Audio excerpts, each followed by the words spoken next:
ఎల్లారెడ్డిపేట కేంద్రంలోనే బహిరంగ ఎలక్షన్ టైంలో బహిరంగ సభలో ఒక విషయం చెప్పిన, అది గుర్తు చేసి నేను సెలవు తీసుకుంటా.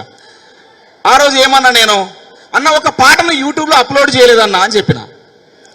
తెలంగాణలో గనక వేరే పార్టీ అధికారంలోకి వస్తే మళ్ళీ ఆంధ్రలో కలిసినట్టయితే అని చెప్పేసి ప్రచారం జరుగుతుంటే నేనేమో అనుకున్నా, ఆంధ్రలో కలుపుతారు అని అంటే నేనేమో అనుకున్నా.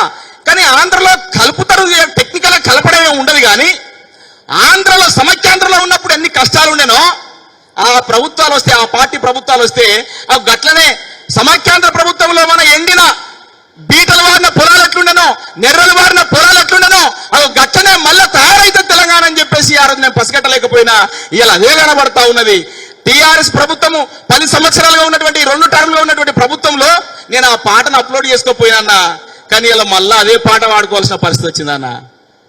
అరిగోస పడుతున్నదో తెలంగాణ ఆగమైపోతున్నదో,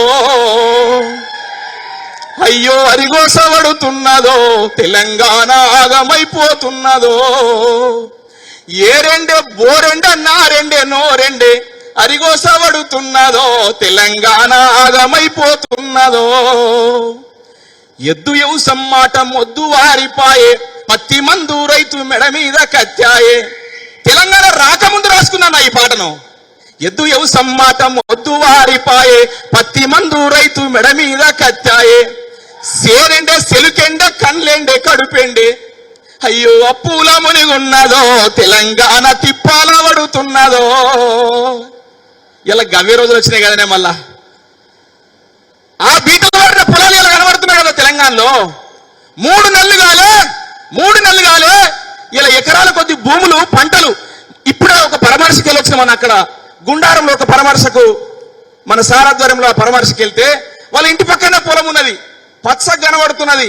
కానీ అది పంట పొలం లెక్క లేదన్న, అది కింద ఎండిపోయి ఉన్నది. రేపు బర్లగడ్డికి తప్ప పంట పొలం పంట వండే పరిస్థితి కనబడతలేదన్న అక్కడ. ఇలా రామన్న గారితో జర్నీ చేస్తా ఉంటే ఎన్ని విషయాలు, ఇలా బ్యారేజ్ కాళేశ్వరం మీద చాలా రకరకాల దుష్ప్రచారం చేసుకుంటూ వస్తా ఉన్నారు. ఎంత సింప్లిఫై చేసి చెప్పిండో ఇలా రామన్న ఇంతకుముందు వీరనపల్లినే. మనందరం కూడా దాని విషయం చెప్పాల్సిన అవసరం ఉన్నది. ఇలా కేసీఆర్ గారు గనక ముఖ్యమంత్రిగా ఉండుంటే ఈ బీటలు వారిన పొలాలు, నెర్రలు వారిన పొలాలు ఉండకపోతుండే మన మానేరు కలకలలాడుతుందని చెప్పేసి నేను గుర్తు చేస్తూ, ఆకసితోటి ఎండాకాలంలో కూడా ఇది ఎండాకాలమేనా అన్నంత డౌట్, అన్నంత అనుమానంగా ఉంటుండే. ఎండాకాలంలో కూడా మానేరు మత్తలు దింకిన రోజులను మనం చూసాము. ఆ రోజులు మళ్ళీ రావాలంటే దొంగ మాటలు, బట్టబాజీ మాటలు చెప్పే పార్టీలను ఇలా ఈ గడ్డ నుంచి పారదోలాల్సిన అవసరం ఉన్నది. ఈ తెలంగాణకు శ్రీరామ రక్షణ ఉండే పార్టీ, ఏకైక పార్టీ బీఆర్ఎస్ పార్టీ మాత్రమే అని చెప్పేసి గుర్తు చేస్తూ ఈ గొప్ప అవకాశం ఇచ్చిన రామన్న గారికి హృదయపూర్వక ధన్యవాదాలు తెలియజేసుకుంటూ సెలవు తీసుకుంటా ఉన్నా. థ్యాంక్ యూ అన్న.